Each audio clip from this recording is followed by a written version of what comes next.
हे guys, good morning. अभी time हुआ है सुबह के लगभग 8:30 और हमारे दूध वाले भैया का भी आने का टाइम हो गया था। ये दूध लेकर आ रहे हैं। गाइस, आपको पहले मैंने ब्लॉग्स में बताया हुआ है कि हमारे गांव में घर में ही भैंसे हैं और सुबह शाम एक एक बाल्टी भर के, यानी कि एक दिन में 2 बाल्टी भर कर दूध आता है। अब जैसे हम बाहर रह रहे हैं तो बाहर का ही लेकर खाना पीना पड़ेगा, घर जैसे दूध कहाँ मिलेगा। अब जो मिलेगा उसी से काम चला रहे हैं। केसरी का नारा पैदा हो गया।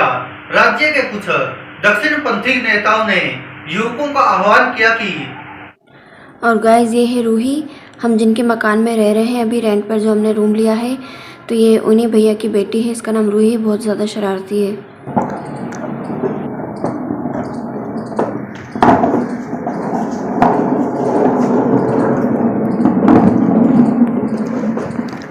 तो है गाइस, क्या कर रहे हो आप लोग? मैं तो बना रही हूँ गोलगप्पे, बहुत ही मन हो रहा है खाने को, तो घर पर ही बनाती हूँ। तो चलो आपके साथ शेयर करती हूँ, चलिए चलते हैं। ये गोलगप्पे बनाने के लिए मैं सूजी और थोड़ा आटा मिक्स करके इसी को गूंद लेती हूँ और इसी के गोलगप्पे बनाती हूँ हमेशा। आप डायरेक्ट पेवर सूजी के भी बना सकते हैं, पर मैं आटा मिक्स करती हूँ गेहूँ का। और इसको मैंने करके इसकी छोटी छोटी सी लोइयाँ बना ली थी। इसके बाद हम इसको बेलेंगे। और इसका पानी बनाने के लिए मैंने इमली ज़रा सी भिगो कर रख दी थी, फिर उसका पानी मैंने अलग कर लिया है।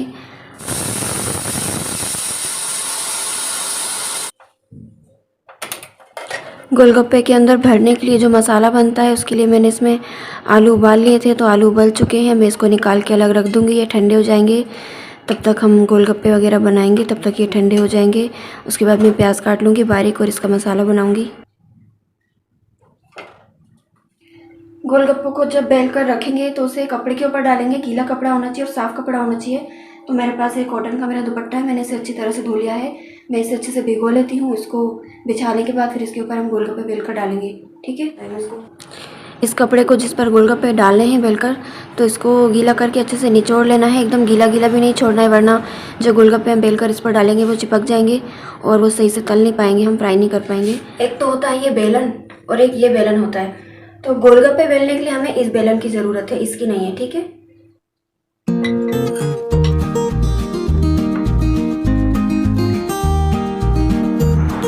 इस तरह एक एक लोई बेलकर इस पर डालनी है और थोड़ा सा गैप करके हल्की हल्की दूर पर डाली है। ऐसे नहीं कि बिल्कुल पास पास रख दे तो वो चिपक जाएंगे, फिर फ्राई करने के टाइम पे मुश्किल होगी। और चकोटी पर भी हम थोड़ा थोड़ा ऑयल लगाएंगे, क्योंकि ये फिर चकोटी पर भी ना चिपकेगा और कपड़े पर भी नहीं चिपकेगा। कपड़े पर चिपक गया तो निकालने में मुश्किल होगी और फिर फ्राई करने में पूरी पापड़ियाँ हो जाएंगी, फूलेंगी नहीं। इसलिए एकदम ध्यान से इसको बेलना है, आराम आराम से, और बहुत ज़्यादा पतला और बहुत ज़्यादा मोटा नहीं बेलना।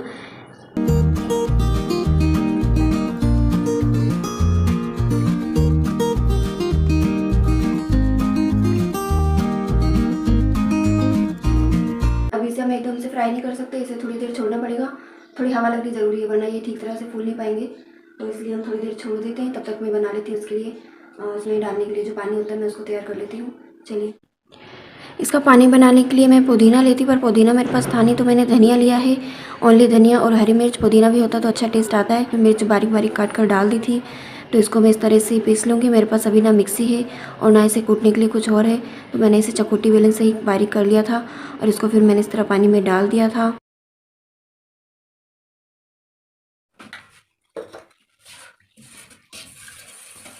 इसके बाद पानी में ऐड करेंगे हम नमक। नमक ऐड करने के बाद हम इसमें थोड़ा काला नमक भी ऐड करेंगे।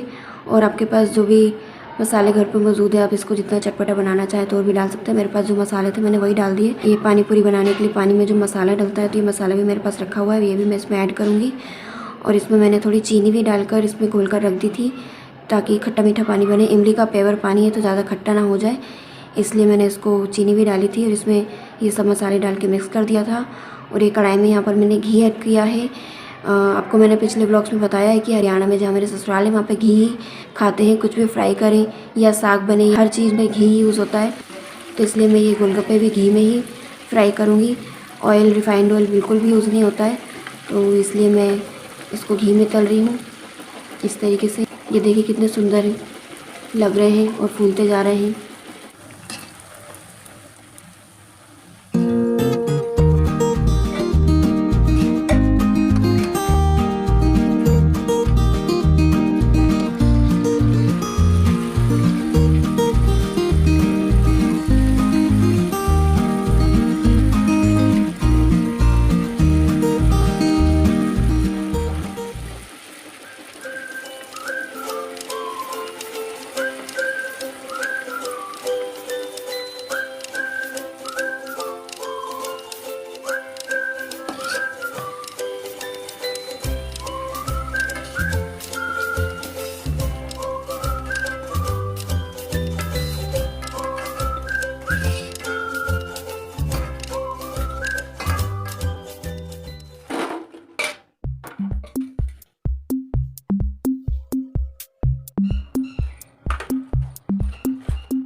गाइस ये देखो कबूतरों की जोड़ी घर के बिल्कुल सामने की छत पर ही ये बैठे हुए हैं। इस तरह से देखिए क्या हो रहा है यहाँ पर आसपास बहुत सारे कबूतर और पक्षी उड़ते रहते हैं। छोटी छोटी चिड़िया हैं और भी तरह के, बहुत प्यारे लगते हैं। तो मैं इनकी वीडियोस शूट करती रहती हूँ। मेरे हस्बैंड भी इनकी वीडियो शूट करते रहते हैं और फेसबुक पर डालते रहते हैं। इनको बड़ा ही अच्छा लगता है सब देखने में। ये देखिए ये सामने है, पीछे की तरफ है, और सामने के जो ये तार है यहाँ पर भी देखिए बैठे हैं कितने सारे। और ये देखिए तार पर ये जो छोटी छोटी चिड़ियों का जोड़ा बैठा हुआ है, इन्होंने हमारे घर में घोंसले बनाए हुए हैं। चलिए मैं आपको दिखाती हूँ। ये है हमारा बाथरूम की छत पर ये अंदर से घोंसला बनाया हुआ है। और ये देखिए तिनका करके इकट्ठा करके यहाँ पे घोंसला बनाने की तैयारी कर रहे हैं। और ये रोज़ की घास, यहाँ पे सारा दिन ये कुछ ना कुछ कचरा सा पड़ा रहता है, सफाई करते रहती हूँ। पर थोड़ी देर बाद देखो तो इतना दोबारा आ जाता है। और इस सीढ़ियों में चलो आपको दिखाती हूँ। ये बड़ा सा घोंसला दिखाई दे रहा है, ये कबूतरों ने बनाया है। यहाँ पे 2 कबूतर बैठे रहते हैं, तो इन्होंने यहाँ पे घोंसला बनाया हुआ है और चिड़ियाओं ने बाथरूम में घोंसला बनाया हुआ है। तो चलिए अब करती हूँ घर का काम। ये सामने मैंने बर्तन में घी रखा हुआ है। घर से गांव से घी लेकर आए थे, तो उसको यहाँ पर लाकर मैंने अच्छी तरीके से गर्म कर रख लिया था। अब इसे मैं दूसरे बर्तन में डालकर रख दूँगी।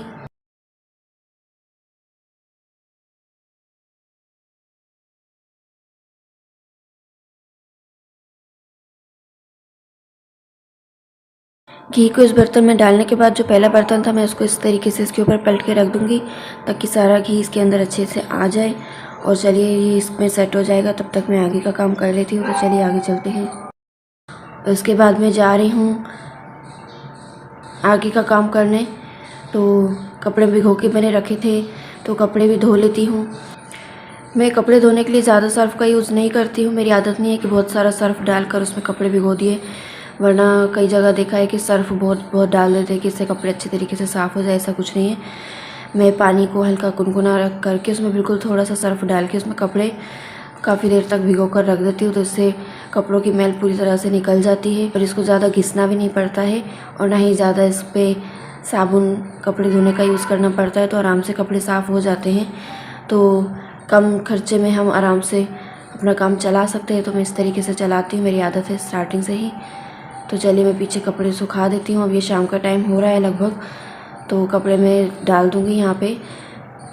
बिना मशीन के सूखे कपड़े भी जल्दी सूख जाते हैं। मौसम थोड़ा गर्म हो रहा है, जैसे गर्मी पड़ गई है, तो मैं इसको यहाँ डाल दूँगी। तो ये लगभग रात को 6-7 बजे तक सूख जाएंगे आराम से।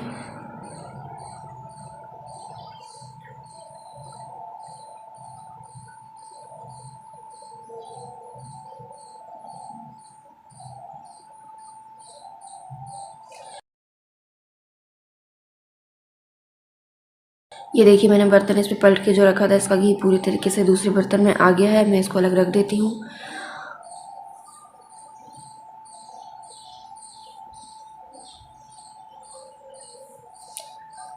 अभी खाना बनाने की तैयारी करनी है, तो मैं थोड़ा घी अलग से बर्तन में निकालूंगी। रोटियां बनाने के लिए, साग बनाने के लिए घी यूज़ होता है, मैंने आपको ब्लॉग्स में बताया हुआ है पहले भी। और अभी शाम के वक्त मैं ये बना रही हूँ बेसन का चीला। आप लोगों ने भी बनाया होगा, कभी ना भी बनाया तो देखिए मैं ऐसे बनाती हूँ। बेसन में मैंने बारीक बारीक आलू, प्याज, हरी मिर्च वगैरह काट कर डाल दी थी, और उसमें हरा धनिया, पुदीना वगैरह भी डाल सकते हैं, पर मेरे पास अब ये सामान था नहीं, ख़त्म हो चुका था सारा, तो मैंने बस इतना ही सामान डाल लिया था। और बाकी मसाले भी आप अलग से और डाल सकते हैं। नमक मिर्च हो गया, गरम मसाला हो गया, और जैसे चाट मसाला हो गया या आमचूर पाउडर हो गया, जैसा आपका टेस्ट हो उसके अकॉर्डिंग आप इसमें मसाले डाल सकते हैं। तो बहुत ही अच्छा चटपटा करारा सा बनता है। और इसमें मैंने बेसन जब घोलते हैं, बेसन का घोल बनाते हैं, तो इसमें सब जो सारा मटेरियल डालते हैं उसमें थोड़ी सी सूजी भी आप ऐड कर सकते हैं, और ज़रा सा आप उसमें मीठा सोडा जो होता है वो भी ऐड कर सकते हैं। तो इससे बहुत ही अच्छा खस्ता और करारा सा बनता है, और खाने में बहुत ज़्यादा टेस्टी लगता है। इसके साथ आप इसको दही के साथ भी खा सकते हैं, और चाय के साथ भी खा सकते हैं। जैसे चाय के साथ हम पकौड़ियाँ खाते हैं, तो इसका टेस्ट बिल्कुल वैसे आ जाता है कि जैसे पकौड़े खा रहे हैं। पकौड़े से भी ज़्यादा टेस्टी लगता है, लेकिन ये गरम गरम ही अच्छा लगता है।